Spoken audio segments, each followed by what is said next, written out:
Shangi Jodan Sugi Chonam Lai Janju Bazu Dani Gazu Je Dagi Jinzu Gipari Dagi Rola Benji Sangi Rupa Shu Shangi Jodan Sugi Chonam Lai Janju Bazu Dani Gazu Je Dagi Jinzu Gipari Dagi Rola Benji Sangi Rupa Shu Shangi Jodan Sugi Chonam Lai Janju Bazu Dani Gazu Je Dagi Jinzu Gipari Dagi Rola Benji Sangi Rupa Shu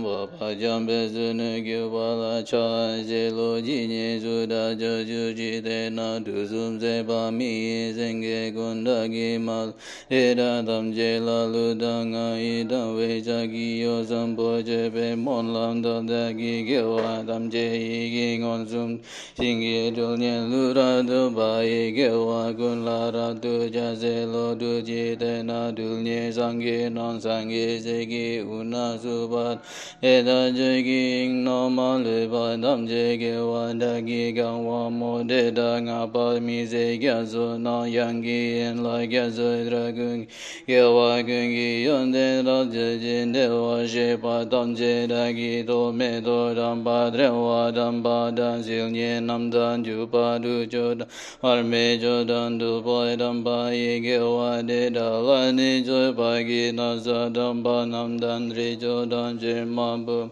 Hira Nyamba Dan Gopa Geba Babe Jogungi Gyewa Deda Lani Joy Bagi Joy Bagana Lami Gyajeo Deda Gyewa Damje Layamo Zambo Jola Debe Dodagi Gyewa Kunla Jase Jo Bagi Do Jase Dan Dimu Wangi Udanga Dan Dejini Gigyan Dipa Dagi Giba Jiji Pa Deda Damje Dagi Zozo Jajoje Gyewa Gundan Sangis Sangil Dondan Lodan Mi Lodan Roai Gungi Soinan Ganglayan Doi Kungi Jesu Dai Ranganan Chojo Jiten Romeda Janjo Rimba Sangi Majanye Gonbode Dagi Danji La Golola Na Meba Goa Gun Yangin Datun Ganze De La Droa Gun La Benshin Dewe Jegaba Jingi Dulnye Subaya Dagi De Moraja Soa Gi Jase Wadan Jujin Sopa Dan Jesu Iran Kuzin Soa Gewa Junse Dagi Jisaba Damje Dagi Janjo Jeringu Shashi Boy Gi Heijo Jemendo Endra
Beberapa hari yang lalu kita sudah bahas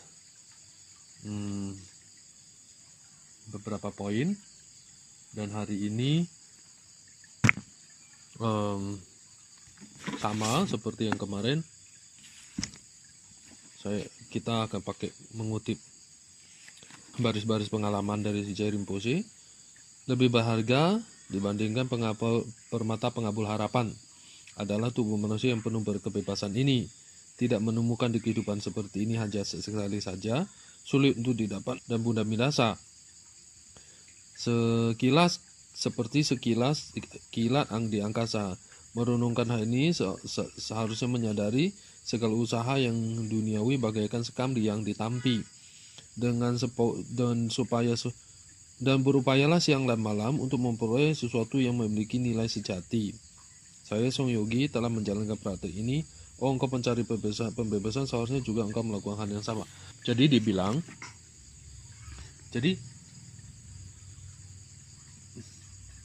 kita harus bisa mengerti satu hal, bahwa kelahiran kesempatan.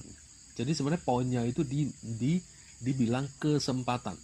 Jadi kesempatan kita yang telah memiliki tubuh manusia ini, yang sangat berharga ini, harus dipakai untuk mencapai pembebasan. Nah, kenapa dibilang kesempatan?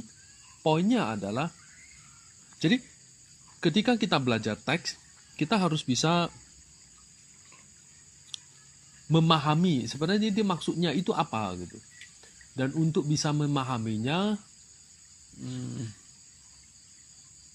kita butuh merenungkannya berkali-kali. Poin ini diletakkan pada istilah kesempatan aku memperoleh kelahiran yang berharga. Sulit didapat, mudah binasa. Jadi ada poin sulit didapat. Nah, apa yang membuat sulit didapat? Karena untuk bisa memperoleh kelahiran tubuh manusia yang berharga ini, kita harus punya sebab. Sebabnya adalah menjalankan sila. Kalau sila itu patah, dan ketika kita sudah mencapai penghujung hidup kita, dan kita tidak membawa silanya itu, maka kita tidak memiliki modal terakhir sebagai manusia. Jadi, point of view dari kalimat ini adalah kita harus bisa memahami bahwa, oh ya, aku hari ini terlahir dengan tubuh manusia yang berharga, dan ini kesempatan yang berharga. Jadi, opportunity. Nah, jadi jadi kita harus bisa benar-benar menelaah, bahkan kalau mau belajar Dharma ya, terutama belajar Lamrim, kita harus bisa menelaah perkata, dipahami perkata. Katanya kan kalimatnya lebih berharga dibanding permata pengabul harapan adalah tubuh manusia yang penuh kebebasan ini. Jadi ini kesempatan. Telah menemunya kehidupan seperti ini sekali saja. Jadi maknanya adalah saya memiliki tubuh manusia yang berharga ini dan kesempatannya hanya sekali ini saja. Waktunya singkat, tapi mudah binasa, dan kesempatan ini tidak jamin di kelahiran akan datang dapat. Jadi beberapa poin ini kita simpulkan apa? Sebagai istilah kesempatan. Nah, ini cara kita menganalisa kalimat, cara kita memikirkan kalimat, cara kita membaca, menganalisa kalimat, itu lalu kita mengerti, oh maksud kalimat itu ini, maka ini munculnya disebut studi, belajar. Oh maksudnya ini, jadi itu disebut kebijaksanaan dari studi. Setelah kebijaksanaan studi, itu berarti pengetahuan. Ada di otak. Nah, nextnya adalah hasil yang kita pahami, itu apa hasil yang dipahami itu? Dari pemahaman perkata ini, apa hasil yang kita pahami? Oh, kesempatan. Jadi kalimat yang kita dapat adalah, oh kesempatan. Kalau gitu artinya apa? Kesempatan. Kesempatan sekali ini saja hilang, maka tidak ada kesempatan yang akan datang. Nah, jadi dijelaskan juga kesempatannya hilang itu apa? Bahwa tidak bisa didapat, tidak jamin bisa didapat, mudah hilang. Nah, kalau ada 3 kata seperti ini, kesempatan ini didapat, nextnya nggak karuan bisa dapat, dan kesempatan yang sekarang ini bisa dapat ini mudah hilang. 3 itu kalau direnungkan, maka poinnya apa yang kita dapat? Maka poinnya, nah ini direnungkan lagi. Tadi kan hasil perenungan. Ini direnungkan lagi. Ini kesempatan. Lalu kalimatnya mudah hilang. Lalu kalimatnya tidak jamin akan dapat. 3 ini direnungkan, maka sense apa yang kita dapat? Sangat berharga dan harus dipertahankan dengan sebaik-baiknya. Kan logika berpikir kita begitu. Ya kan? Kan logika kita berpikir seperti itu. Sangat berharga dan harus dipertahankan sebaik-baiknya. Tidak disia-siakan. Kalau begitu, maka namanya kebijaksanaan dari studi, lalu di kebijaksanaan perenungan, lalu muncullah disebut kebijaksanaan hasil perenungan. Jadi kenapa kita belajar itu nggak bisa dapat? Kita hanya baca aja. Sudah baca, kamu nggak dapat kesimpulan yang kamu baca. Berarti kamu baca aja, kita hanya baca aja. Tapi kita nggak dapat sense. Setelah nggak dapat sense-nya ini nggak dapat, itu tidak ada taruh di hati. Jadi dia di batin ini tidak tumbuh rasa sense-nya itu. Misalnya ketika kamu berbuat salah, atau kamu kehilangan satu kesempatan, kamu akan sangat menyesal. Sense-nya kan dapat nih. Jadi poinnya itu ada di situ. Kalau kamu orang bilang, saya itu tidak percaya kalau orang bilang, zaman sekarang anak muda tidak bisa merasakan. Yo, kamu makan pedas, kamu bisa merasakan pedas. Kamu dingin bisa merasakannya. Kamu sedih, patah hati, kamu bisa merasakannya. Ada apa maksudnya nggak bisa merasakannya? Istilahnya konyol. Buat saya itu nggak mungkin kamu nggak bisa merasakannya. Kamu mau apa tidak? Jadi poinnya di situ. Aku mendapatkan kesempatan ini. Tapi kesempatan ini sangat berharga, sangat tidak mudah didapat, dan gampang hilang. Itu apa yang kita renungkan dengan kalimat ini? Kesempatan ini sangat berharga dan tidak bisa didapat lagi, berarti saya harus mempertahankannya sebaik mungkin. Kesimpulannya itu. Saya mempertahankannya sedapat mungkin, berarti kita melihatnya sebagai apa? Apa yang kita lihat dari kalimat ini? Waktu. Berarti jika 1 jam, itu akan menjadi sangat berharga. 1 jam. Kalau dibilang 5 menit, 1 menit, 1 momen, itu menjadi sangat berarti. Kalau kita paham makna kalimat ini. Jadi, kelahiran kita sebagai manusia yang setiap saat seperti ini, harusnya kita bisa menangkap sebagai sense yang kita dapat adalah setiap tarikan nafas kita sangat berarti.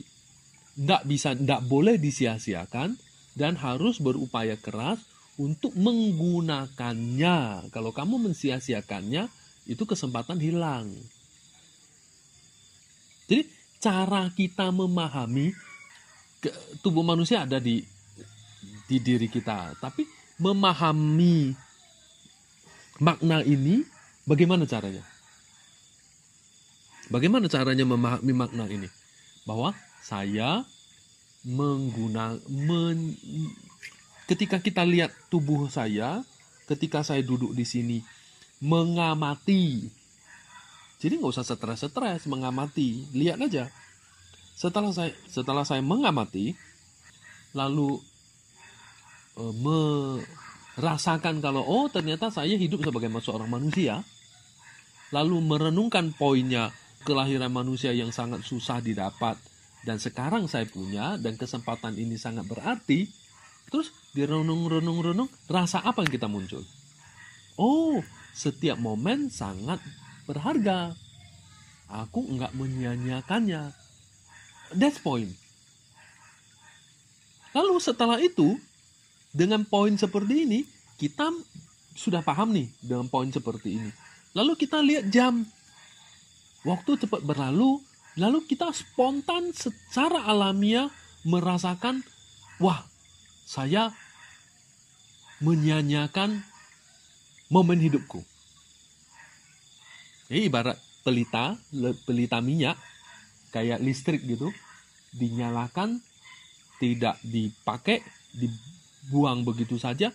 Jadi rasanya kayak disia-siakan. Kayak air keran dinyalain, kita pergi ke pasar. Wah, buang sia-sia. Nah, ketika kita bisa seperti itu, maka kita sudah bisa mulai memahami, merealisasi kelahiran sebagai manusia yang berharga.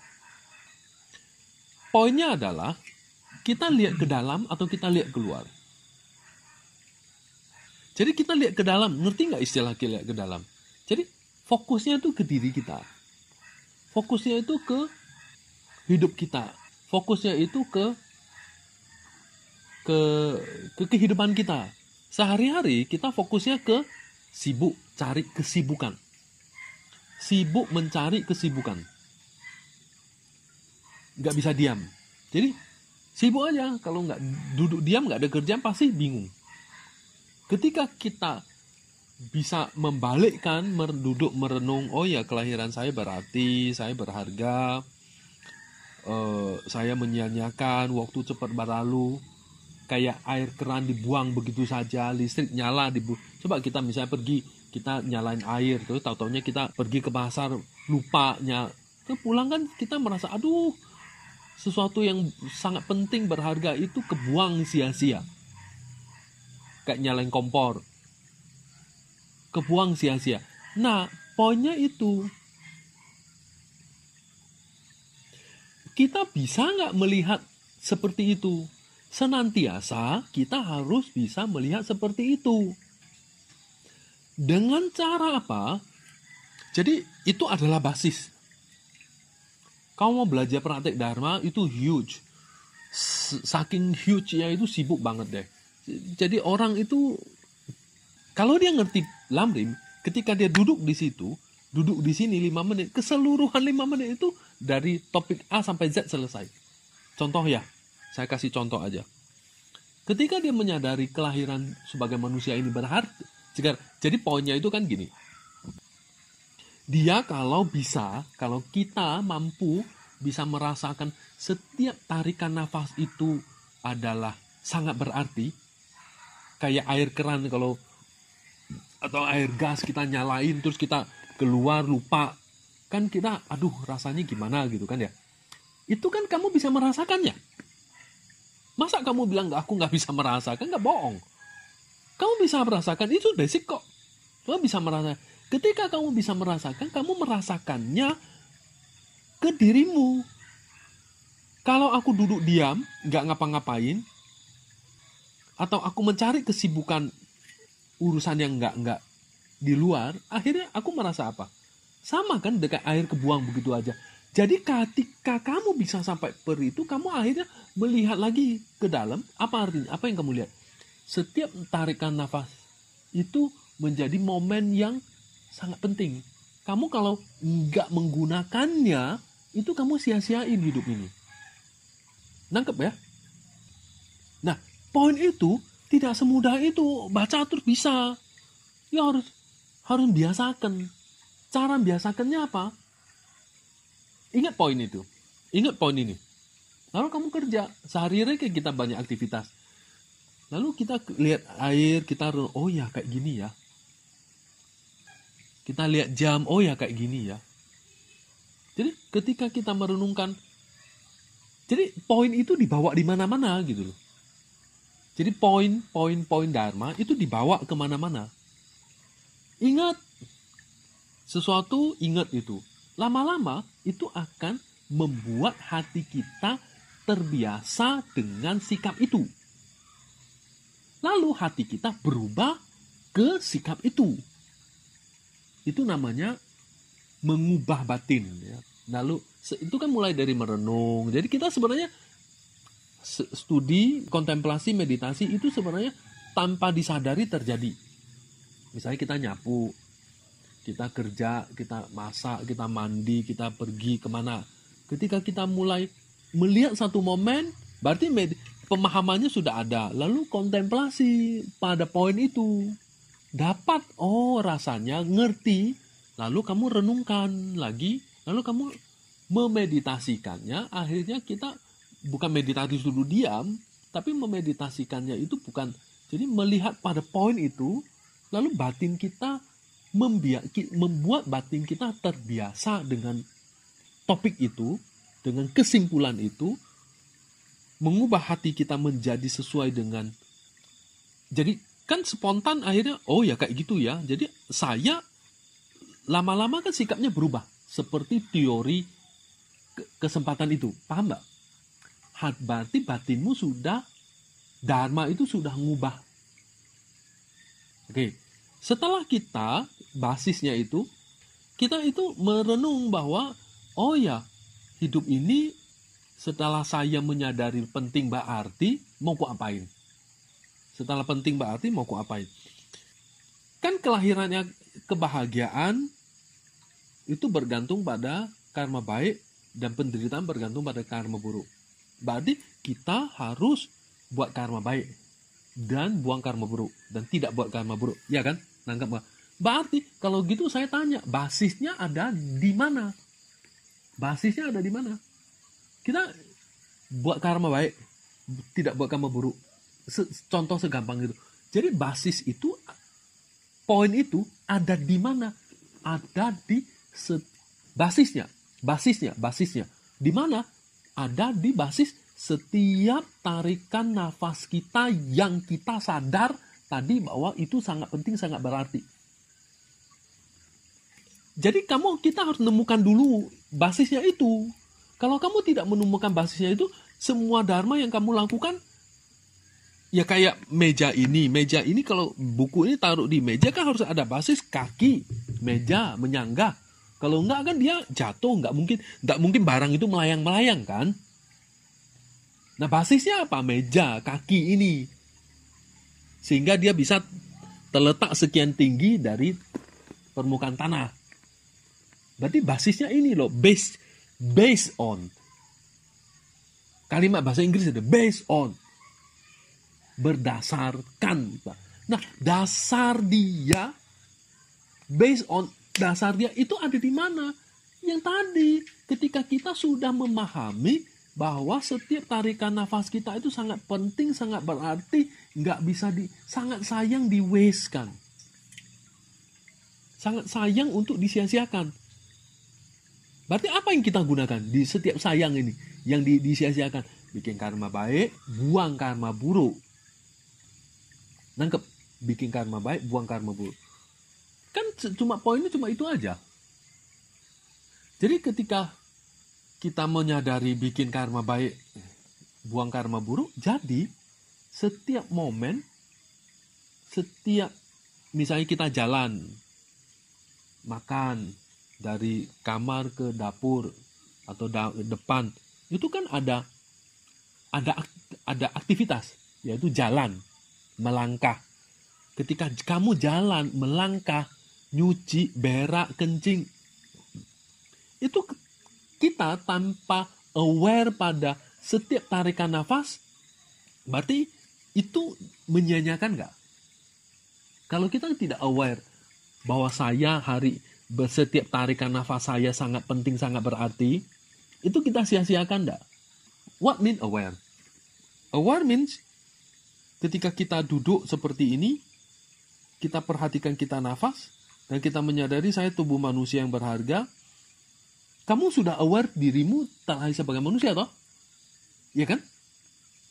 Kalau kamu tidak aware sebagai ini, sebagai tubuh manusia yang berharga, yang berarti, tapi kamu perhatianmu tidak pada aktivitas, misalnya kamu nyapu tapi tidak mindful, ngerti nggak nyapu mindful? Perhatianmu pada nyapu, ya kan? Kamu cuci, masak kan? Ada yang dengan pikiran kosong, ada yang pikirannya entah kemana. Tapi mindfulmu tidak full gitu, fokus perhatianmu tidak full, maka itu momen itu dianggap hilang, blank. Jadi blank. Nangkep kan? Nah, kalau itu blank, maka sia-sia kan?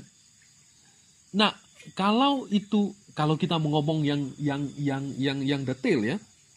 Ya, kalau tidak detail ya kita menyadari setiap kelahiran saya berarti saya akan menggunakannya. Jadi oke. Ketika kita mindful, perhatian, ketika kita sudah mulai perhatian, lalu kita sadar kita ngelakuin apa. Misalnya tahu kalau tadi nyapu, kamu potong pohon, kamu sadar saya sedang bikin karma baik. Saya sedang bikin karma buruk. Jadi bikin karma baik dan bikin karma buruk itu milikmu. Kalau kamu tidak sadar saya sedang bikin karma baik dan saya sedang bikin karma buruk, itu tidak jadi milikmu. Bukan artinya maksudnya buah itu tidak berarti apa-apa bagimu gitu loh. Jadi akhirnya ketika kamu nyuci piring, saya sedang cuci piring, bersihin karma, bikin cuci karma buruk, bersihin sesuatu yang berarti. Berapa momen? 1 detik, 2 detik, 1 menit, 5 menit. Dengan mindful, maka buah karma yang kamu bikin itu utuh 24. Utuh full. Energi baterainya itu 100%. Kalau kamu lakukannya tidak dengan mindful dan tidak menyadari basis yang kamu lakukan, itu tidak 100%. Kan bikin karma itu kan harus jelas. Identitas basisnya apa? Tindakannya apa? Objeknya apa? Motivasinya apa? Kan karma itu terletak di motivasi. Sebenarnya kalau nggak usah bahas lamrim, semua secara keseluruhan kamu paham. Kamu udah ngerti poin-poinnya. Urutannya juga kurang lebih paham. Tapi kan masalahnya how we understand that each topic. Bagaimana kita menggunakannya setiap topik dan mengkait-kaitkannya setiap topik. That's only the problem. Misalnya ketika kita bikin karma baik, berarti kan harus ada intensi, basis, tindakan, penyelesaian. Nah, ketika kita cuci piring tanpa disadari ini, itu kan aktivitas. Tanpa disadari dengan batin bajik, itu tidak menjadi bajik. Kamu masak, kamu tidak menaruh intensi motivasi baik ke mewarnai itu menjadi putih, itu tidak jadi putih. Jadi sia-sia. Jadi basis balik lagi, hidup kita itu kan setiap tarikan nafas. Setiap integral itu loh kalau kamu ngerti. Setiap poin. Kan setiap momen yang terkecil, itu kan jadi hilang. Nangkep? Nah, oleh karena itu, ketika kita selesai bikin PR sadhana, kita harus senantiasa membayangkan diri kita sebagai Istadewata itu. Dan sambil baca mantra, tidak ada kerjaan itu, kita harus baca mantra. Supaya menyadari, mindful kita. Nah, ketika kita paham poin seperti ini, bahwa ketika setiap momen adalah kebajikan. Jadi setelah kita menyadari pelan-pelan, dia menyadari kebajikan, terus poinnya apa? Kita harus mikir, saya ini bikin baik terus, bikin buruk terus, kelahiran di dalam samsara, saya dapat apa? Itu renung lagi. Itu kamu harus pikirkan, kamu renungkan, kamu serius mikirin. Kamu serius mikirin.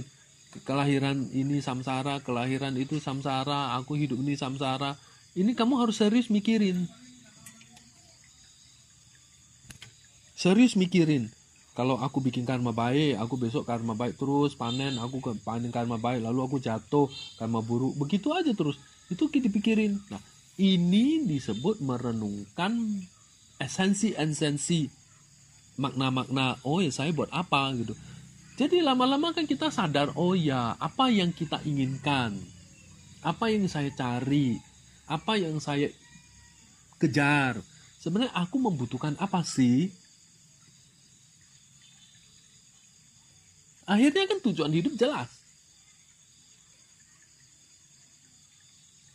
Akhirnya kalau kamu tidak merenungkan ya, akhirnya kan kita mengubah motivasi kita. Tadi sudah basisnya terakhir sebagai manusia, menyadari gimana caranya kita di dalam manusia ini. Nah sekarang kita mengajak batin kita berpikir, batin kita ini apa sih yang kita cari? Tujuan apa yang kita ingin peroleh? Kita mau kemana? Nah tujuan ini harus jelas. Semua orang ingin bahagia, tidak ingin menderita. Tapi kebahagiaan itu dibagi 3. Kebahagiaan singkat, kebahagiaan saat ini, kebahagiaan yang akan datang, kebahagiaan yang panjang, dan kebahagiaan bersama. Semua makhluk ingin bahagia, tak ingin menderita. Kebahagiaan itu dibagi. Kebahagiaan saat ini saja, kebahagiaan yang singkat, yang panjang, dan kebahagiaan bersama-sama, kebahagiaan agung, kebahagiaan tertinggi bersama-sama. Kamu milih yang mana? Kecenderunganmu milih yang mana? Lalu direnungkan lagi. Oh ya, hidupku seperti ini, sesungguhnya seperti ini. Saya mau cari apa ya? Apa yang ingin saya peroleh? Kalau kehidupan saat ini saya hanya mengejar kebahagiaan singkat, sia-sia enggak? Berarti enggak? Kalau saya mencari kebahagiaan masa yang akan datang, bagaimana saya mencari kebahagiaan tertinggi? Cukup nggak? Kebahagiaan terpanjang cukup nggak? Atau saya perlu memikirkan orang lain juga, bukan saya saja kebahagiaan itu. So itu direnungkan. Setelah kita menyadari kelahiran kita sebagai manusia yang berarti. Kalau kita tak pernah menyadari kelahiran diri kita yang berarti seperti ini, oh ya terlahir sebagai manusia luar biasa, ya berarti kita punya sesuatu yang penting luar biasa, kayak sayang disia-siakan, itu harus dipakai untuk memperoleh sesuatu esensi hasil yang luar biasa. Percuma juga kalau kita punya sesuatu yang luar biasa itu simpen di bawah bantal. Nggak dipakai, ini apa gunanya? Apa yang harus kita lakukan? Merenungkan bahwa kelahiran yang berarti yang luar biasa ini, kita ingin kebahagiaan saat ini saja, kelahiran yang masa depan bahagia, kebahagiaan yang panjang, atau kelahiran bersama-sama. Itu tujuan hidup. Point of view, how we perceive tujuan hidup, makna hidup. Jadi menyadari kelahiran hidup, kelahiran tubuh. Kita sadar, oh ya saya manusia, berarti berharga, punya potensi. Luar biasa. Nggak bisa disia-siakan. Setelah kita sadari, kita mau apa? Kita semua itu biasanya keliru dalam merenungkan. Nggak cukup gigit, nggak cukup dalam. Nggak benar-benar mengunyahnya sampai kita menyerap sampai ke jantung hati kita. Karena kalau tanpa seperti itu kita akan lupa. Ya panas-panas tai ayam lah. Hari ini ingat, besok lupa ada. Jadi gimana caranya kita menyerap itu senantiasa setiap hari sampai poin itu mengubah sikap kita. Sampai poin itu mengubah sikap kita sehingga saya ini, jadi kita harus pasang target. Sekian bulan saya mencapai level itu. Sekian bulan, sekian tahun saya harus benar-benar sudah terubah. Kalau tidak, kita menjadi orang pintar. Di Indo itu banyak orang pintar memahami Dharma. Tapi ya begitu saja. Begitu saja. Dia Dharma yang ada di otak dia ya pintar, hebat. Tapi hidupnya ya hidupnya begitu saja. Tidak sama dengan kebanyakan orang. Jadi akhirnya kita akan menemukan apa? Setiap tarikan nafas, berapa panjang sih tarikan nafas kita? Berapa detik sih? Sepersekian detik sih tarikan nafas kita? Kalau kita menyadari setiap tarikan di nafas kita keluar masuk itu sadar bahwa saya adalah sesuatu yang precious, luar biasa, berharga, berarti, lalu itu saya melakukan tindakan, maka tindakan itu menjadi milik kita, jatuh ke diri kita, nggak disia-siain, maka kita baru menemukan bahwa saya ini terlahir. Maka dibilang kan, ketika kita menemukan diri kita penting maknanya dari saat ke saat, berarti kita di dalam buku Lamrim kan jelas itu menyebutkan contoh ketika saya menyadari setiap saat. Jadi ketika setiap saat kamu menggunakannya, menyadari itu untuk menggunakannya pada suatu tindakan kecil, maka tindakan kecil itu menghasilkan buah karma yang utuh dan akibatnya luar biasa besar. Dibaca aja kan, saya nggak perlu buka buku Lamrim, untuk semua orang bisa baca, dan itu sudah sering dengar dan sampai bosan. Kenapa kamu nggak sadar? Ya karena kamu baca gitu saja, nggak bati pikiranmu nggak larut ke dalam. Untuk bisa pahami setiap kalimat itu dipikir maknanya, kenapa, oh maksudnya ini, oh dapatnya kesempatan, kalimatnya dipakai ini, katanya dipakai itu ini. Akhirnya satu momen tarikan nafas kita, misalnya kita memindahkan barang ini dari sini ke sini dengan satu tarikan nafas, dengan berniat, dengan batin niat positif, maka itu intensi ada, tindakan ada, motivasi ada, selesai penyelesaian ada, karmanya utuh nggak? Kalau tujuannya bagus, objeknya bagus, hasilnya luar biasa toh. Misalnya saya dengan sekedar menyalakan pelita aja, menyalakan lilin dengan satu dupa aja, dengan basis yang menyadari itu, tindakan karma semua utuh. Jadi lengkap itu. Lalu kepada objeknya, ladang kebajikan yang kita lakukan itu juga besar. Lalu buah karma yang hanya sekedar menyalakan pelita, menyalakan dupa itu kebajikannya jadi besar kan? Sepele. Tapi penting karena itu basisnya jatuh ke kita. Bahwa aku melakukannya dengan urutan dan dengan syarat memenuhi kriteria semua utuh, komplit. Dan kita memperoleh karma yang utuh. Jadi mindful pada apa? Kelahiran manusia yang berarti ini basis, ya kan?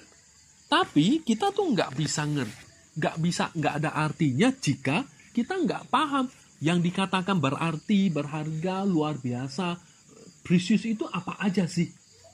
Ya kan kita nggak nyentuh materi, ya nggak? Saya nggak nyentuh materi.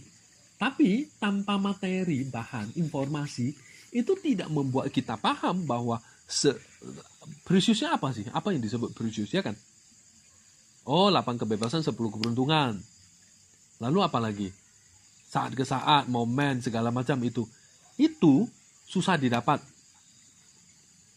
Karena kita menghimpun sebab. Sebabnya adalah menjalankan sila. Lalu kita lihat kelahiran sekarang. Saya semudah itukah menghimpun sebab? Kita lebih mudah mematahkan sila daripada menjalani sila. Jadi kira-kira saya akan dapat apa enggak? Itu kapan mati?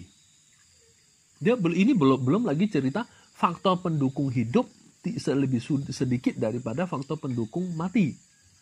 Mudah mati ya, mudah binasa. Cepat. Momennya itu cepat. Hidup kita itu cepat. Kita akan menyadari kita bernafas, narik nafas 2, 3. Berarti itu bayangin seperti jarum jam kan? Lewat begitu saja kan? Tapi kalau kita lewat begitu saja tanpa kita benar-benar menyadarinya, berarti kita kayak nyalain keran air lewat gitu aja, dibuang sia-sia ke got dong. Nangkep kan? Nah, tapi ini harus menyadari pentingnya itu materi ini. Kalau kamu nggak baca materi, kamu nggak paham. Berarti itu apa? Seberapa berarti sih? Berapa nilainya sih? Nilainya itu berapa? 1 juta, 10 juta, 1 triliun tak terhingga. Lukisan seni. Nilainya cuma Rp1. Karena nggak bisa diukur. Nilainya Rp0 nggak bisa diukur. Karena sangat nggak ada tolak ukurnya. Nah, tubuh manusia ini menjadi tak terhingga berartinya karena tak tolak ukurnya nggak. Kita bisa menggunakan kelahiran manusia ini membuat kita bahagia. Dan juga bisa membuat kita tidak bahagia. Berartinya, nah sadar nggak kita tentang precious-nya itu? Nilainya, value-nya. Sadar nggak? Susah kan? Kita kan susah. Why? Kita nggak mencerap materi. Materi ini harus dicerap. Bahwa kita harus ulang-ulang bahwa, oh ya kelahiran saya itu 8 kebebasan ke 10 beruntungan. Itu diukur, dipikir setiap saat. Wah, bentar lagi kalau jatuh ke alam neraka, matilah aku. Kalau aku jadi binatang, matilah aku. Bagaimana ya? So dipikir. Paham nggak? Berat kan? Sederhana loh. Dan itu belum menyentuh praktek dharma, tapi itu masih basis. Sulit kan? Ya, topik kelahiran manusia itu sangat sulit dipahami.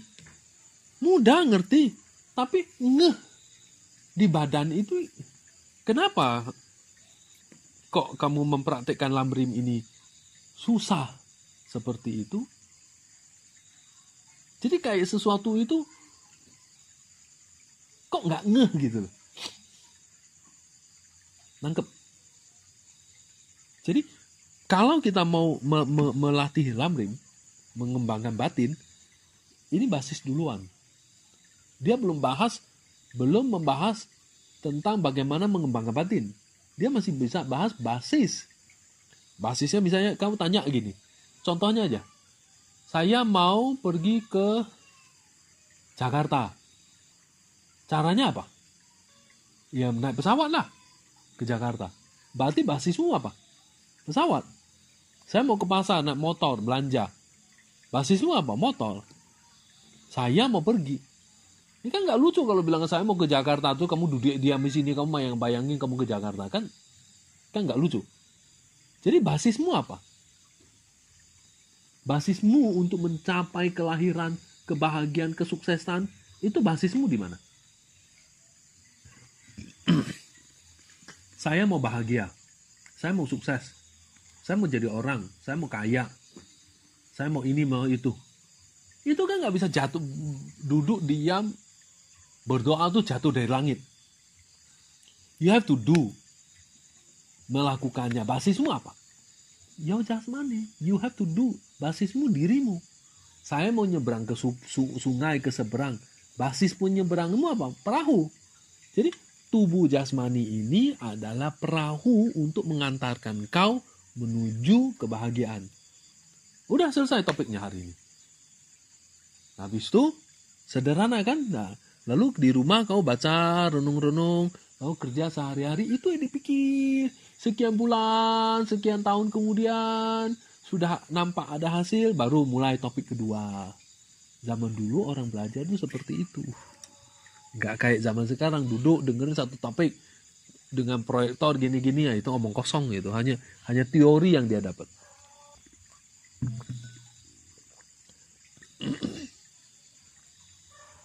Nangkep kan? Nah, semua orang nangkep. Terus coba tanya pada diri masing-masing. Ngeh nggak? Ya cuma ngeh aja, paham aja. Tapi ngeh banget enggak. Kan merasa ada gap ya. Antara teori ini, pengertian ini, paham betul, paham. 1 tambah 1, 2. Cara bikin kue, ini. Oh oke.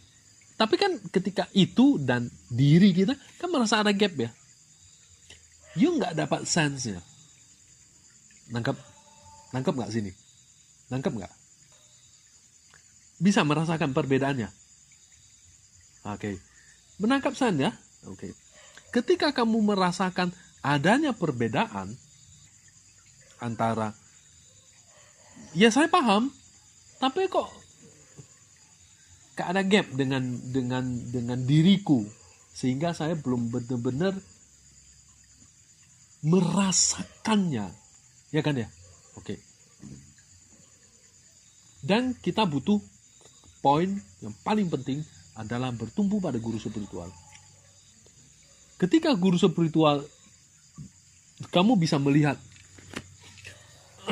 gurumu adalah Buddha yang mengajarkan poin itu kepada kamu, maka kekuatan pencapaian pengertian, dan kita mengatakan realisasi, merealize-nya, itu jatuh ke hati kita. Kita nggak serius praktek Dharma. Ya nggak? Kita nggak serius, hanya ecek-ecek aja. Belagak praktek Dharma. Belagak pakai jubah, sok sibuk sembahyang, belagak seolah-olah seperti praktisi, tapi kita bukan praktisi, sama sekali bukan. Itu kita menipu diri kita sendiri. We are not real practitioner. Why? Karena 2 poin tadi. Kamu tidak mengandalkan guru spiritualmu, dan kamu tidak menyadari. Misalnya kamu mengandalkan guru spiritualmu nih ya. Oh, guru spiritual berilah saya realisasi, amerta realisasi. Dia menuangkan air realisasimu. Itu tuangnya kemana? Kalau kita tidak mendilkan kita bahwa di basis yang kamu harus tuang itu adalah jasmani kita ini, dia mau tuang kemana? Paham nggak? Kau panggil Buddha, berilah saya realisasi. Oke, saya kasih. Saya mau tuang kemana? Saya mau nuangnya kemana? Diri kita toh. Tapi kalau kita tak pernah menyadari, tuanglah ke badan jasmaniku, ke batinku, diriku, saya akan menyerap, kayak makan gitu. Kamu makannya, mengunyahnya, dan badanmu menyerap sari-sarinya, sehingga kamu menjadi hidup. Ketika badanmu menyerap, misalnya kamu tuh capek banget dah mau pingsan nih, kelaparan, lemes, gak karuan, dikasih madu, air madu. Lama-lama segar menjadi normal lagi. Nangkep ya? Kenapa bisa menjadi normal? Badan kita menyerapnya, sarinya, dan memakainya, dan mengubahnya menjadi energi. Itu kan teorinya. Nah, realisasi itu ketika dituang oleh guru spiritual, pengertian, perenungan yang kita baca dituang oleh guru spiritual ke batin kita menyerap, dan kita menjadi alive. Yang dari tadinya lunglai dan mau mati ini menjadi segar lagi, kayak bunga itu loh. Kamu hari ini coba dijemurin aja seharian, gak disiram. Besok pagi kamu siram air, dia segar lagi. Why? Kenapa dia bisa segar lagi? Coba kamu renungkan itu. Dia menyerap sarinya, mengubahnya menjadi energi, dan dia tegak alive lagi. Sama, realisasi tentang ini yang tadinya hanya sekedar tulisan, pengertiannya dituang ke kita, serap, dan kita seperti itu. Paham gak maksudku? Kamu merasa bahwa guru spiritual ini berusaha menuangkan pengertiannya dengan kata-kata, menjatuhkan ke kupingmu dan jatuh ke hatimu. Sehingga kamu menangkap maksudnya. Merasa gak? Nah, kalau hatimu tidak berusaha untuk menyerap maknanya, hanya masuk kanan keluar, realisasi butuh 2 poin. Basisnya dan guru yang memberi. Ketika kita baca riwayat guru-guru besar, dia pergi ke India, dia ketemu gurunya, seolah-olah kayak gurunya itu memberi dia realisasi. Dia pulang, dia realisasi, ya kan? Basisnya guru harus kasih dong, ketuang kemana? Kan buka ke mulutmu. Kamu yang mencerna, basis di jasmanimu. Realisasi pengertian si gurunya ini jatuhin ke dirimu. Kamu oke, saya paham. Dengan cara dia, bahasa dia, pengertian dia, perumpamaan dia. Lalu dia memberi pengertian itu kepada kamu. Lalu kita menyerap esensinya. Dan kita seperti tanaman yang layu dan hidup lagi. Coba renungkan. Tanaman ini dikasih air, layu, ya hidup lagi. Itu kok bisa gitu? Apa yang hidup nih coba? Roh apa yang jatuh ke dalam tanaman itu sehingga dia tegak lagi? Kali kita itu nggak serius praktek dharma. Hanya ecek-ecek aja. Jadi kayak belagak. Nggak serius. Belagak. Bagaimana kita dikatakan nggak serius? Karena perhatianmu tidak pada itu. Kamu tidak pernah melatih mindful pada poin itu. Sehingga ya kita hanya dengan penampilan baju seorang praktisi, bersikap duduk seperti sibuk melakukan tindakan-tindakan seperti praktisi, tapi kita sebenarnya bukan praktisi. Hanya sekedar, ya orang Medan bilang ecek-ecek, belagak seperti. Karena kita nggak mindful, nggak serius. Duduk serius memikirkan, oh saya mau mencapai pencerahan, saya mau memahaminya, esensinya kelahiran sebagai tubuh manusia ini, momen ke momen, lalu tindakannya, lalu apa guru spiritual belilah saya realisasi. Lalu kan kamu harus merenung pada topik materi ya. Oh begini, serius. We never serius. Perhatian kita itu kayak, misalnya ya kita di sini tuh abeng nyalain HP nonton video gitu, film gitu. Perhatianmu tuh langsung interesting, tertarik ke situ. Nangkep maksudku? Kebayang? Sehari-hari kan gitu. Misalnya si siapa gitu nyalain video tuh, kamu sedang baca buku, pokoknya apapun sama kamu, magnet itu narik kamu pada hal-hal aktivitas duniawi. Yuk ke diri kita nggak, ke mindful nggak? You waste your time, menyia-nyiakan waktunya, membuang-buang kesempatan. Lalu karena membuang-buang kesempatan, menyia-nyiakan waktunya, batinnya tidak naik. Kan kita ajak aja nih, ajak aja jalan, ajak gitu. Karena linear waktu, ajak ya jalan terus ya. Seiring dengan jalan terus, kita tidak bikin bajik. Kualitas batin tidak berkembang. Merosot enggak? Bikin karma buruk enggak? Berantakan enggak? Ya. Why? Sekian tahun tak ada hasil dan bikin karma buruk sekian banyak dosa. Ya begitu. So kelihatan kamu nggak serius. You mudah terdistraksi. Ya ada orang nonton apa gitu, ngobrol apa gitu, ting, magnet itu nyedot ke sana. So kenapa bisa begitu? Karena you tak mindful pada batinmu, tak mindful pada dirimu, pada kelahiranmu. Yang luar biasa penting, basisnya. Lalu tidak menyadari guru spiritual, bahwa guru spiritual itu memberikan kita pemahaman realisasi. Jadi ketika kita retret lamrim, kita harus duduk merenungkan topik, tapi kita harus sambil merenungkan topik, kita harus aware bahwa guru spiritual itu ada di atas kepala kita, yang senantiasa menyinari kita di cahaya, Lalu penyerapannya kita itu diberkahi, sehingga kita nangkep esensinya.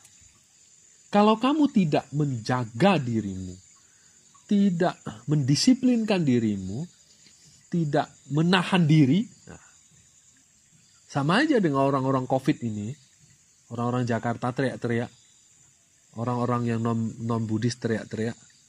Apa yang mereka teriakin? Gak tahan di rumah. Gak tahan di rumah itu, kenapa dia gak tahan di rumah? Nggak mampu menahan diri. Ada orang itu kamu tergoda, tak mampu menahan diri. Tidak disiplin, sila aturan tidak didisiplinkan. Kamu larut.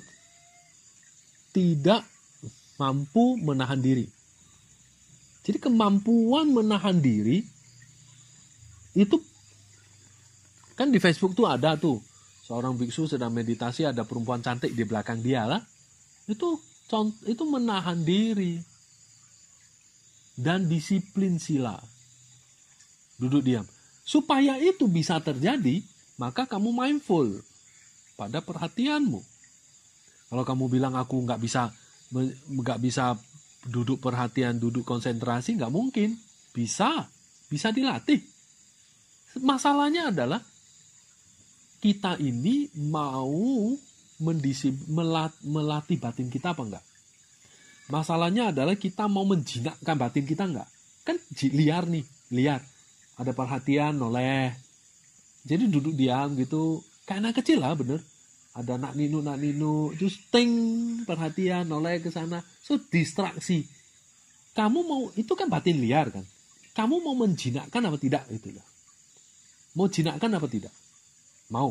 Oke. Bagaimana caranya? Mau. Kamu harus dua hal tadi. Menahan diri dan disiplin. Oke. Pertanyaannya lagi. Menahan diri pada apa? Disiplin pada apa? Kan harus ada si pelaku toh. Si subjek toh. Balik lagi. Basis. Basisnya apa? Siapa? Diri. Paham gak maksudku? Kamu mau menahan diri. Kamu mau latih disiplin. Kemana? Siapa? Terhadap apa? Siapa yang melatih? Aku kok? Aku yang mana? Aku yang mana? Pemahaman kelahiran manusia yang berarti berharga ini dan mindful ini pada setiap momen mindful. Aku seorang kelahiran manusia yang berarti berharga ini. Gak bisa aku sia-siakan. Dah, latih momen seperti itu. Kan akhirnya tahu, oh saya yang melatih. Akhirnya itu menjatuh pada diriku. Kalau tidak kan kamu hanya lalu. Dan in the end kamu gak mendapatkan apa-apa. Nangkep. Berarti dharma sulit. Gak juga. Gampang kan? Yang sulit adalah kita harus bisa menjinakkan batin. Batinmu liar. Ada distraksi, tank. Orang sibuk-sibuk, kamu ikut sibuk. Apa yang kamu sibuk, kamu tak tahu. Pokoknya nggak tahan. Lalu kenapa? Apa urusannya orang sama aku? Kita nggak pernah lihat ke dalam. Kita selalu lihat keluar. Jadi, meditasi jalan itu penting. Kan kita melatih mindful. Coba kamu latih jalan mindful dari sana ke sana 10 kali. Saya berdiri dulu. Saya terlahir sebagai manusia yang berarti berharga. Saya dengan ini, momen ini yang berarti berharga, saya menggunakannya untuk melatih kesadaran konsentrasi saya.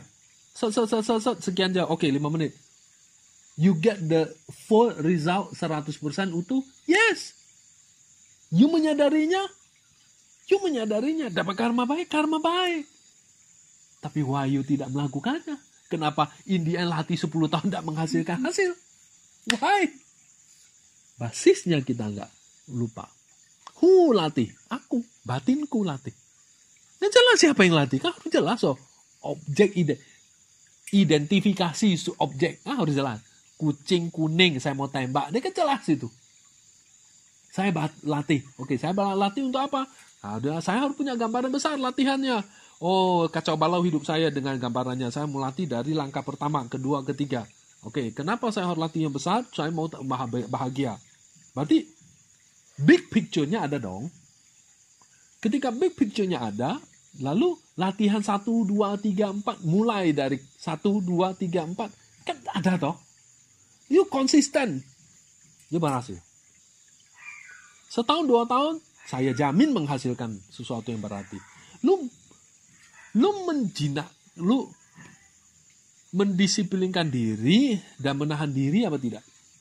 Apa yang menjaga dirimu menahan diri dan mendisiplinkan diri?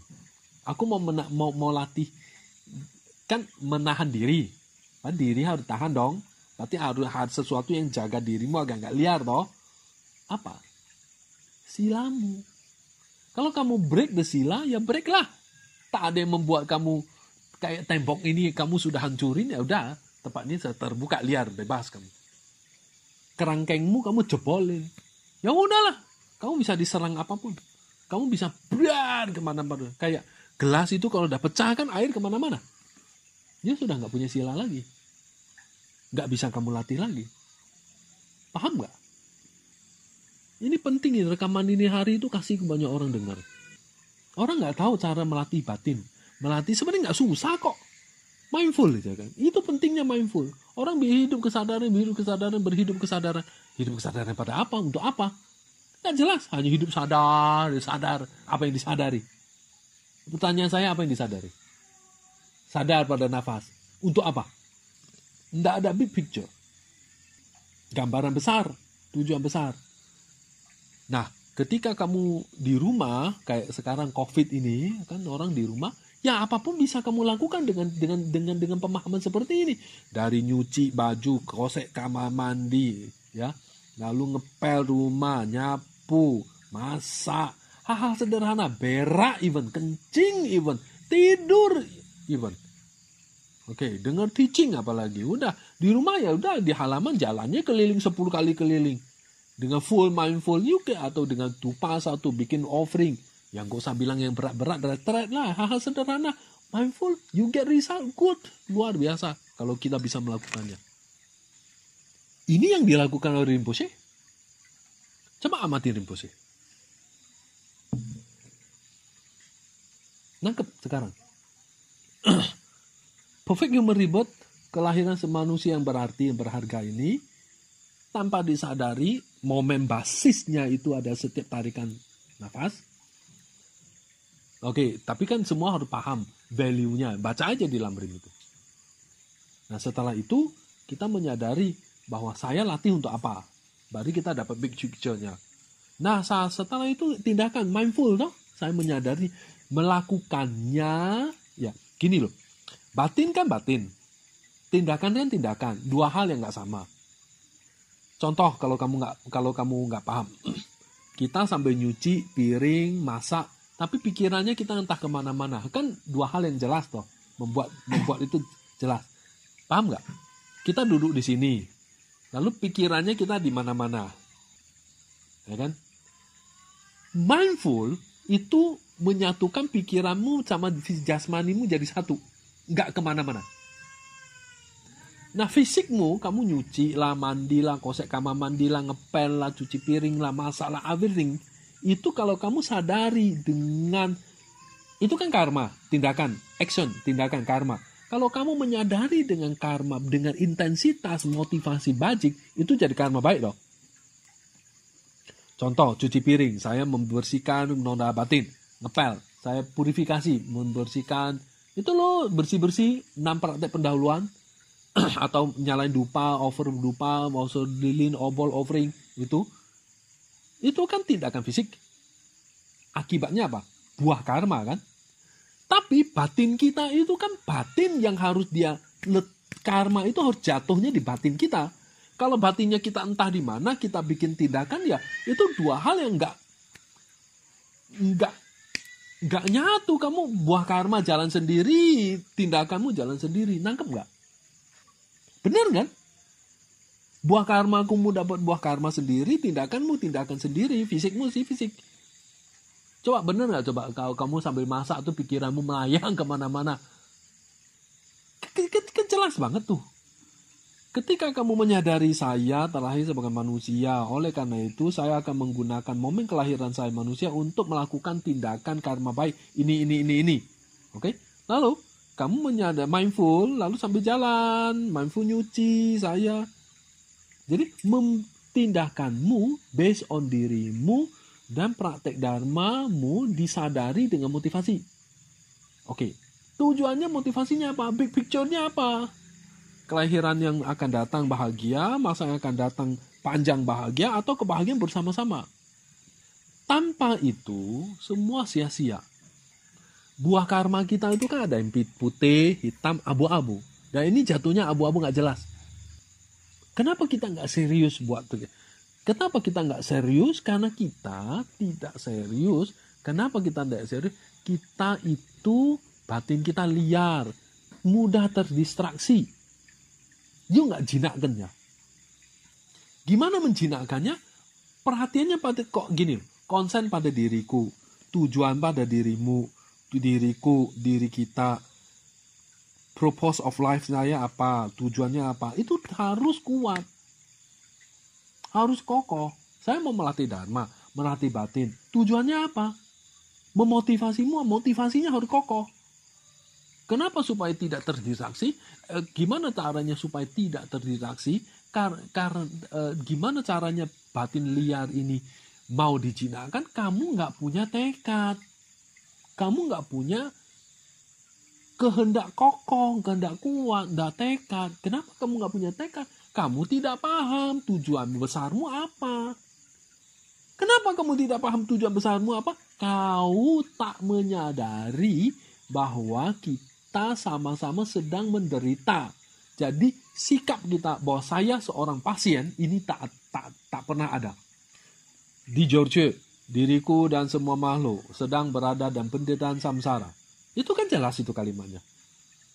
Ini nggak pernah saya sedang menderita. Ini nggak pernah dihafalkan, tak pernah dingiang-ngiangkan di batin. Ngubah itu sampai benar-benar di batin. Jadi setiap tarikan nafas itu menyadari saya ini menderita. Penderitaan saya ini luar biasa.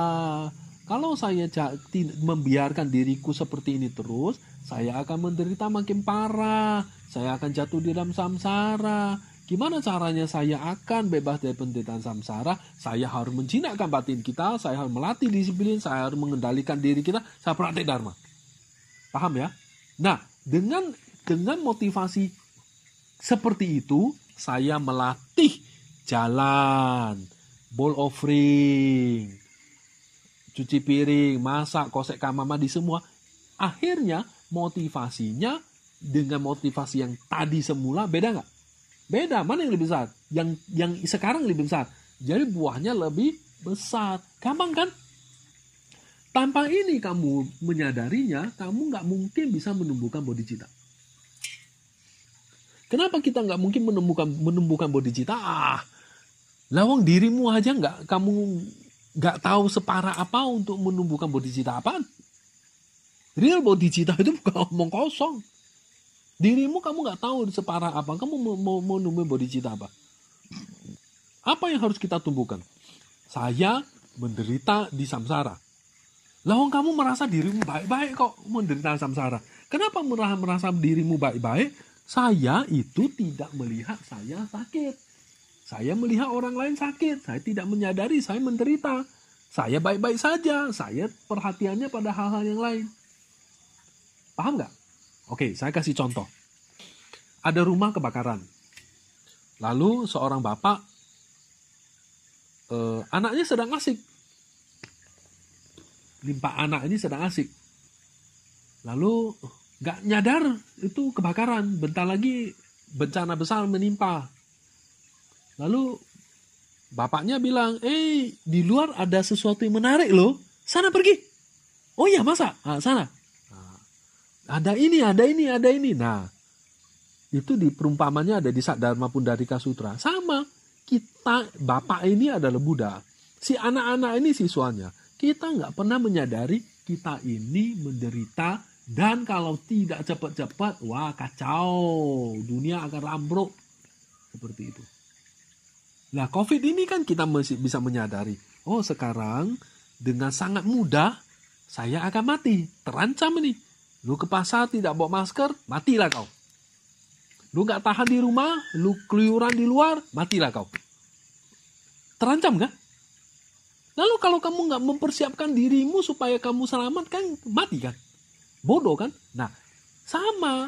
Kita tak pernah menyadari saya ini menderita, saya ini sedang susah, saya sedang butuh obat, sakit kronis. Nah, gak pernah. Itulah membuat kita mengabaikan, kita tidak serius praktek Dharma. Teledor. Tahu nggak teledor? Teledor itu artinya ceroboh dengan sengaja, mengabaikannya dengan males gitu. Careless kalau bahasa Inggrisnya. Careless, care, perhatian. Less tak ada. Tak ada perhatian, teledor. Yang menelorkan apa? Teledormu terhadap siapa? Dirimu, diri kita sendiri. Not serious. Sedangkan you terancam. Jadi tak ada motivasi kan? Gak merasa ini urgent penting gitu loh. Masih santai-santai aja, baik-baik aja. Kayak kita ke pasar gak? Kita ngobrol kongko. Akhirnya Amerika, Italia. Kenapa matinya banyak? Awal-awal kenapa kematiannya banyak? Wali kota sudah umumkan, begini. Mereka masih santai, kongko di kopi, sosialnya itu kental sekali. Masih membicarakan, itu wali kota gini. Contoh yang paling gampang kita amati di COVID ini. Bahwa sama kita dengan mereka, sudah terancam masih ngomongin. Sudah terancam, masih ngomongin, praktek Dharma gini. Itu hanya kamu ngomong aja. You are not do that. Serius nggak sih? Serius nggak serius, tergantung seberapa sadar, seberapa paham, seberapa urgent kita. You nggak sadar kamu butuh berapa urgent kok. You nggak sadar kita berapa urgent. Kenapa kita nggak sadar kita nggak berapa urgent? Iyalah, kita baik-baik aja. Masih kongko minum kopi dengan saudara-saudara entah siapa, teman-teman di kafe membicarakan COVID, lalu sedangkan virus ada di mana-mana. Pulang mati dah.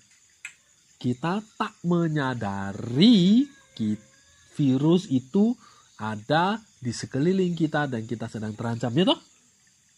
Ya nggak? Nah, apa itu? Apa itu? Kita nggak menyadarinya kita terancam apa? Kita nggak menyadari sebanyak apa penderitaan kita yang sebentar lagi akan kita rebus mati di samsara. Kita nggak pernah melihat ancaman kita, ancaman yang terhadap kita sedemikian parahnya sehingga kita tak termotivasi untuk keluar dari itu. Kita nggak pernah menyadari ancaman parahnya seperti apa, sehingga kita nggak merasa urgent, termotivasi untuk keluar dari situ.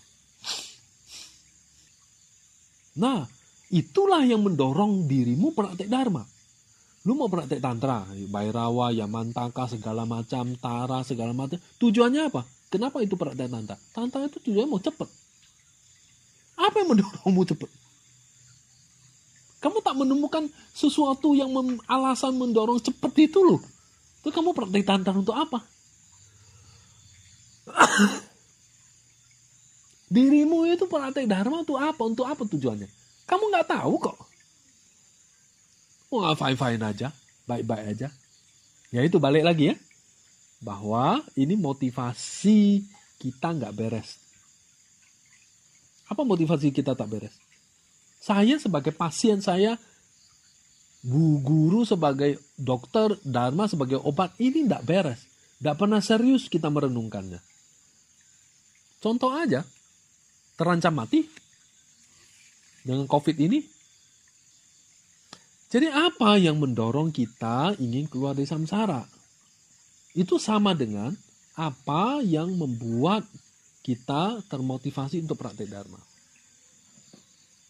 Baru akhirnya kita mencari buku, membaca buku, buku ini mengatakan ini, Lamrim mengatakan ini, seperti ini, mengatakan ini, membuat saya mengerti, oh ternyata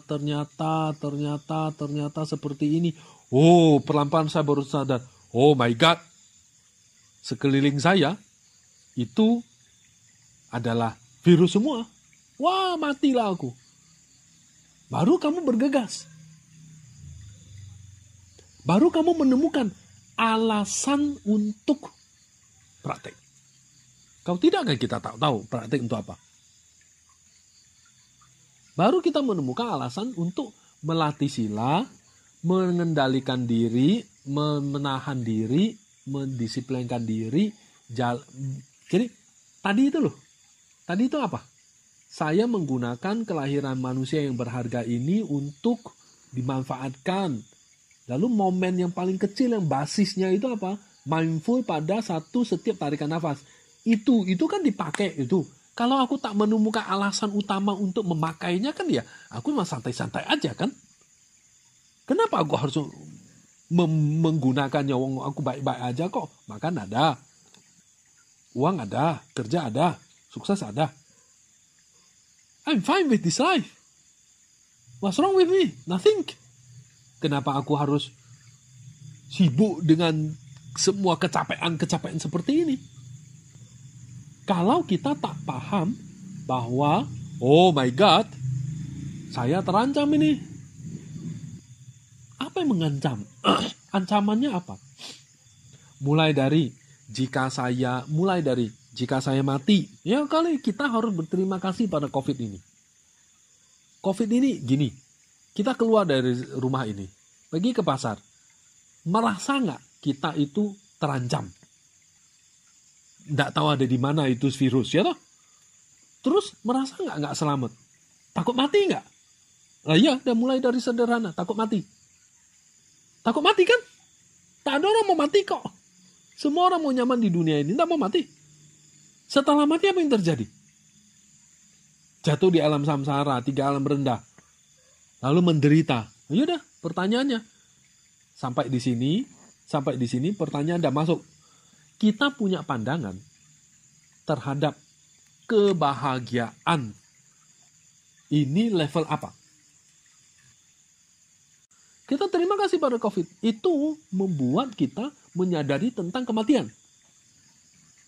Kita terima kasih kepada COVID, membuat kita menyadari kita terancam mati. Setelah terancam, tak ada orang mau mati, tidak ada orang mau meninggalkan dunia yang indah ini. Lalu, dia kalau mati, dia akan kehilangan semuanya dan jatuh ke alam rendah. Itu ketakutan level 0. Ketakutan level 0. Level duniawi. Dia harus merasa yang lebih jauh dari itu.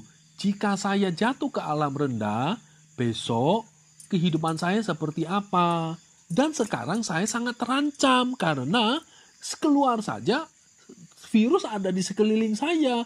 Jika silap sedikit saya mati, bagaimana? Saya kehilangan kebahagiaan dan saya jatuh ke alam rendah yang membuat saya amat sangat menderita dan entah sampai kapan penderitaan saya berakhir. Jatuh ke alam rendah, neraka, setan, kelaparan, binatang. Nah itu. Apakah pemikiran kita di situ gak? Atau pemikiran kita masih, oh ya sekedar aku takut mati ya, saya takut kehilangan dunia ini yang indah ini. Level 0 atau level 1? Diri kita yang saat ini, batin kita yang saat ini, itu masih pada level 0 atau level 1. Kebanyakan 0. Beruntung kalau kita takut jatuh ke alam rendah, level 1. Nggak usah bicara tentang, oh ya, tentang penderitaan, esensi penderitaan, samsara, segala macam, saya ingin keluar dari samsara. Itu mah teori itu. Itu hanya ngomongan di bantai-bantai dan buku-buku. Nobody understand. You will easy to understand, to get the sense, itu hanya pada aku takut kelahiran yang berluar biasa di mana manusia ini, saya takut hilang, saya takut mati. Maka itu motivasi duniawi. Itu motivasi 0. Kita harus masuk ke motivasi, setidaknya motivasi 1. Jika aku mati sekarang, matilah aku jatuh ke alam rendah dengan kualitas batin seperti ini, macam mana? Sekarang terancam mati, coba keluar aja ke toko, ke Indomaret gitu. Coba pergi ke Alfamart, pergi ke pasar. Wah, merasa nggak terancam? Merasa nggak kematian ada di sekeliling kita? Terima kasih kepada COVID, saya bilang. Hanya umat Buddha, lamrim, orang praktik lamrim ya, umat Buddha itu tidak semua bisa menyadari ini. Hanya orang yang praktik lamrim ya bisa paham. Keluar coba, penuh ketakutan. Saya takut. Dan ini benar, COVID ini sangat terima kasih dia membuat kita memahami lamrim dengan mudah. Selama kamu berada di dalam rumah ini, tidak keluar, kamu aman. Why? Berada dalam perlindungan Triratna, berada dalam lindungan karma baik, kamu aman. Tapi kalau kamu tidak berada dalam perlindungan Triratna, kamu keluar dari rumah, kamu keluar dari perlindungan karma baikmu, terancam. Entah, segera aja, silap-silap pulang-pulang, tes COVID positif. Nah, karantina 14 hari dan saat tiba-tiba hari ketiga kau mati. Tanpa upacara pemakaman, tanpa baca parita, matilah. Terima kasih kepada COVID. Sangat terima kasih kepada COVID. Dan kita nggak usah susah-susah menerangkan bagaimana penderitaan samsara, capek-capek, sampai buih berbusa di mulut ini. Tidak ada orang paham. Melalui COVID, kita dengan mudah menerangkan lamrim itu. COVID. Kamu keluar, kamu takut mati. Kamu takut mati. Semua orang hanya pada level saya takut mati.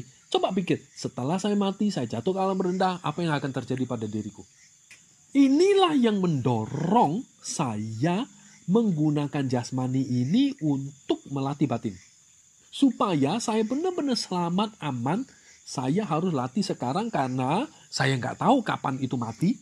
Tiba-tiba saja saya keluar terus mati, gimana? Supaya saya mati membawa bekal yang baik, maka karma baik saya harus utuh. Saya harus melatih menggunakan jasmani ini. Tidak bisa disia-siakan.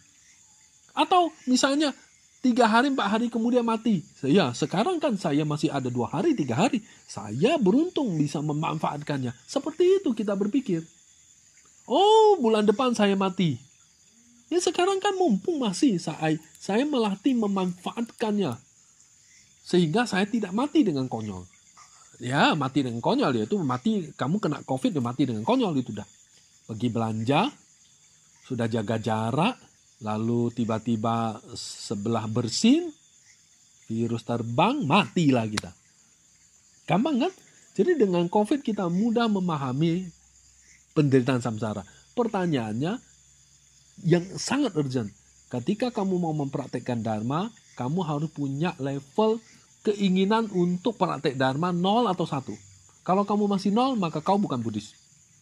Kalau kamu 1, baru dikatakan umat Buddha. Yaitu saya takut jatuh ke alam rendah. Jatuh ke alam rendah. Sekarang semua orang merasa nggak? Oh ya saya kayaknya enggak deh. Jadi dorongan itu nggak keras. Akhirnya membuat kamu teledor, santai, easy going, santai-santai.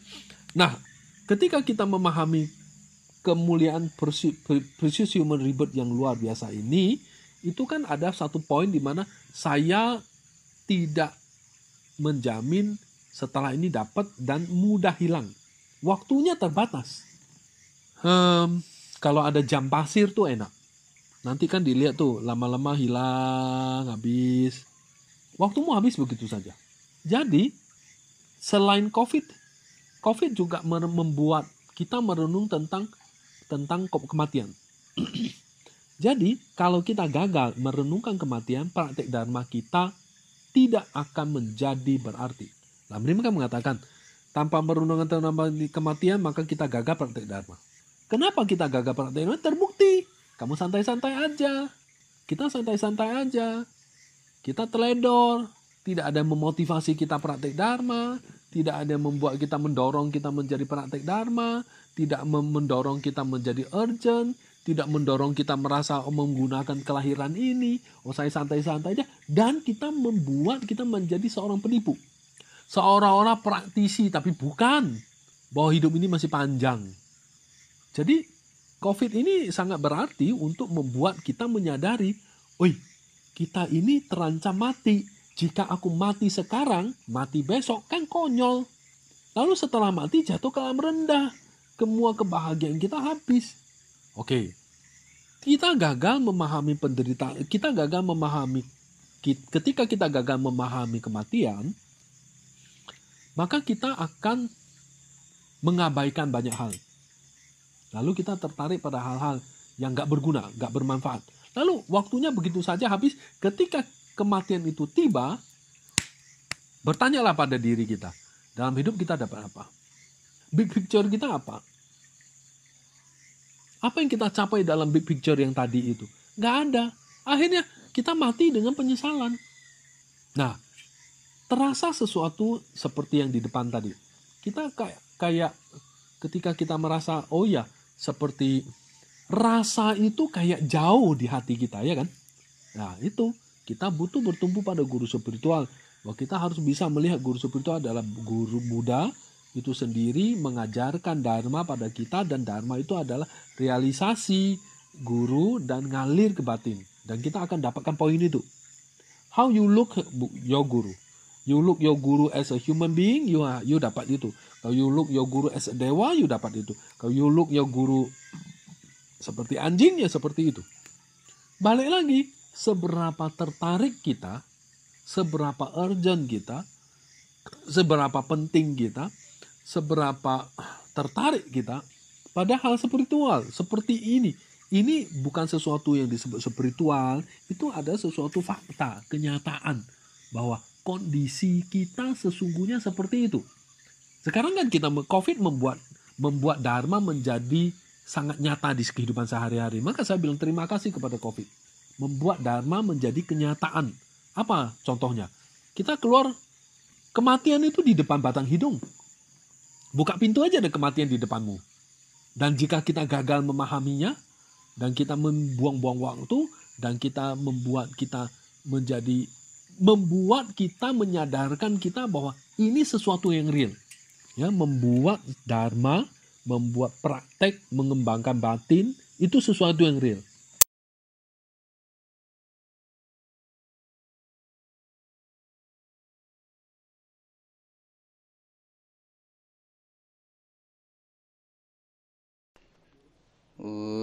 Shashi Bogi Jusi Metodran Zira Blinzi Nide Genpa Di Sangye Shindu Mite Buwa Gin Rokunanda Shingla Chopa Shoyi Taman Guru Ranna Mandala Kamniriya Dayami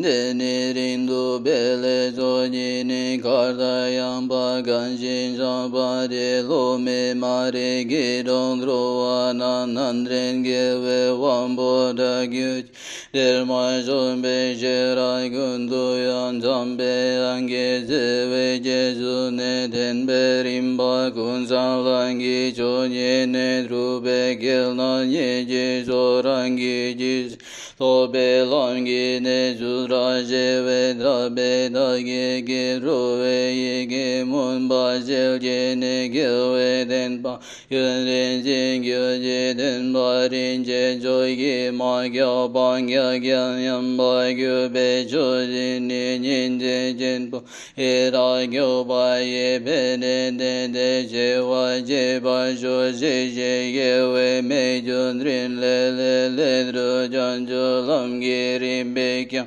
Ado Nam Gi La Bede Jengewe Jeba Rindu Gyongyo Jelan Zandro Bedun Gendro Jej Yege Jeje Midam Mimin Gojera Gonda Gyewe Ngabaye Nanda Lamdan Rewa Mai Gyoje Gonze De Bajola Joj Zindro Blason Bade Yeze Dode Nange Dada Draje Jindra Shigya Zojogo Egyo